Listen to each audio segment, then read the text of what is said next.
Purdue held their alumni game over the weekend, and Dion and I did like a alumni game participants breakdown video before the weekend where we like snake drafted people involved. The first overall pick in that, for the record, was none other than Robbie Hummel, friend of the program, by the way, Red Couch participant at the Final Four a couple years ago. Robbie, we love you. Robbie Hummel set alumni game records. I can't believe we're doing like a post Purdue alumni game video, but when Robbie Hummel is the star of the show, I guess that's what you get on the Sleepers channel. 34 points, a Purdue alumni game record. Eight three-pointers made, a Purdue alumni game record. Chipped in 7 rebounds to go with it. And then Boilerball's official Twitter account, I think, kind of prodded us and many others here by saying we see this being discussed on many college basketball podcasts over the next few weeks. Robbie does the Goodman and Hummel show with the Field of 68, so I'm assuming that's one of the ones being discussed. But maybe Boilerball also knows that you and I will make 13 videos about Robbie Hummel if needed here. You were threatening Purdue last week. Kind of feels like Boilerball threatened you here to cover Robbie Hummel. So, Carr, what are your thoughts on friend of the program, Robbie Hummel, setting alumni game records? First off, let's not get anything twisted. When Boilerball threatens me, that they won. They won. You asked for it. I don't know if you were talking to us, but you asked for it. I will deliver. You gave me the Omer Meyer stuff. I feel like I want to be on good terms with y'all, so I appreciate that. Um, Damn, Hummel swing. Swing one more. A lot of shot attempts. And no, I'm kidding.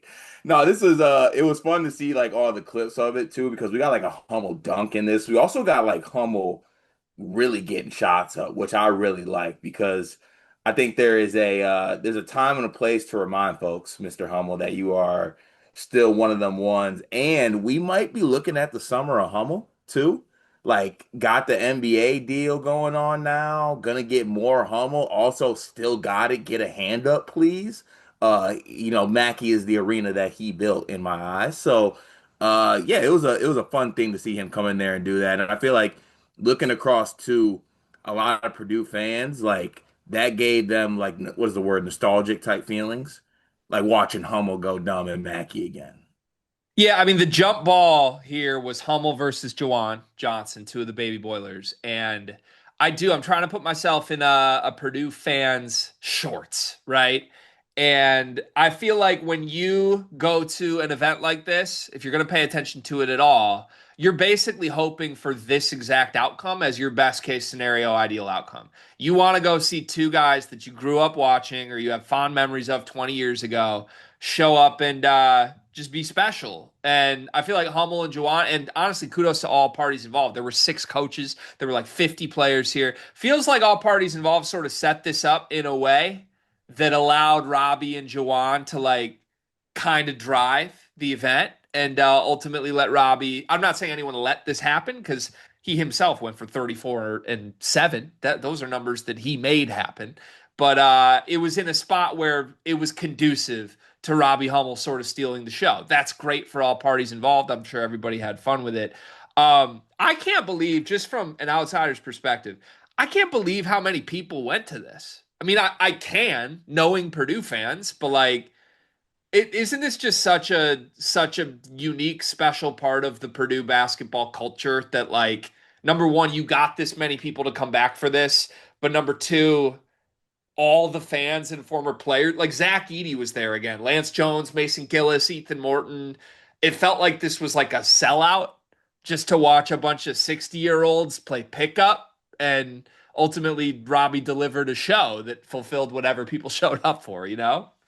Yeah, I mean, I think when you have an event like this and you have such a good culture like Purdue has, I feel like you're going to get a lot of people to show up for that. Like I think if other programs did this, I feel like it's something that would be want to be attended. I think I was watching Sheehan and DK over on Locked On, and they had an idea about making like Spartan grind, like the grind week session, like open to people to pay to come see, or even just open to like come see.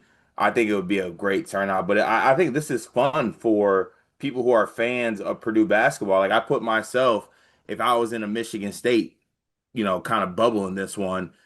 if I got to see like all my favorite guys come back, I got to see like Cassius and Xavier Tillman and those guys come back and have like an alumni event and have the current players there, former players there, and you get to watch them in the Breslin Center. Like I feel like that'd be something that I would want to see. That would give me that kind of, nostalgic type feeling. So it is very, very cool to see this like play out.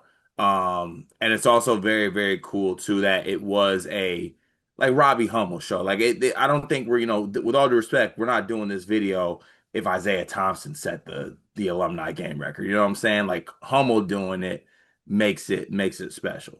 Yeah, 100% true. Very accurate there. Hummel's dunk. Your thoughts as a former college basketball player yourself? You know what? Seeing it, I thought it was gonna be a rim grazer. Hummel still got that. Yeah. Hummel is there. We have a source at Sleepers that we're not gonna unveil here that does confirm that Hummel's in the gym often. And he's not just in the gym like incline walking. Hummel's in the gym preparing. Honestly, probably for this alumni game. Seemed to be a little bit of plyometrics work. It's paying off, Hummel. I see you. I thought you were just on the golf course and potting with Goodman. That's not the case. You're still ready, sir. Yeah, at the risk of being sent to cease and desist and or getting served in some fashion, we've got eyes on Hummel at all times. Like Yeah. we've got eyes, we've got intentional placed sleepers people that will keep a pulse on our guy Robbie basically whenever we need. And we could see this coming from a mile away. Yeah. Also, like, please don't send people after us. Like, the way you put that is like we have a select team that is only focused on knowing the location and the whereabouts of a Mr. Robbie Hummel at all I times. mean, we announced some new hires today. Nobody knows about the secret team that's strictly on the Hummel project, so you know what it is. We call it the Hummel Project. I'm just kidding for the record. Yeah, I don't know. Is it man, this takes a big man to say this. Am I allowed to admit that I'm so jealous of this? Yeah, you're allowed to admit that. I'm so jealous of this cart. I'm so jealous of this. And it's a reminder that we are amidst, right in the center of it, in the thick of it. I'm drowning in the Purdue golden era right now. That's what this is. And I don't know how long it will last because a decade ago, I thought I was in the Michigan golden era. And then my coach left me in the middle of the night for Chetty Osman. It was a hurt that I wouldn't wish on anybody. But right now, as we sit here on Monday, August 4th, 2025, we are right in the middle of the Purdue golden era. Every single year, they're spitting out championship teams. Matt Painter is thriving. He's doing better than everyone. Everyone wants him to be the college Mr. Not every single year. 3 out of 4, they're spitting out championship caliber teams.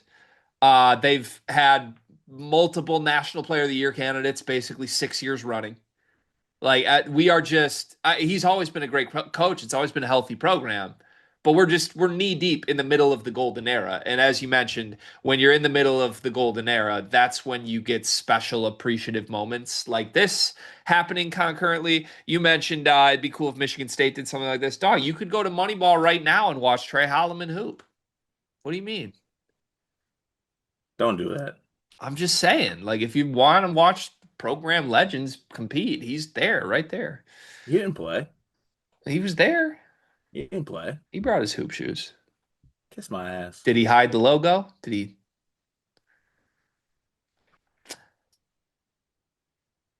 You you done? wanna You you wanna done? wrap this video? You done? No, I'm so jealous, man. They should have the alumni game at Chrysler next year. Move it to Oh, Mackey North. Mackey Yeah, Northeast. let's rotate the Mackey locations. Crazy. I thought Purdue didn't lose at Mackey.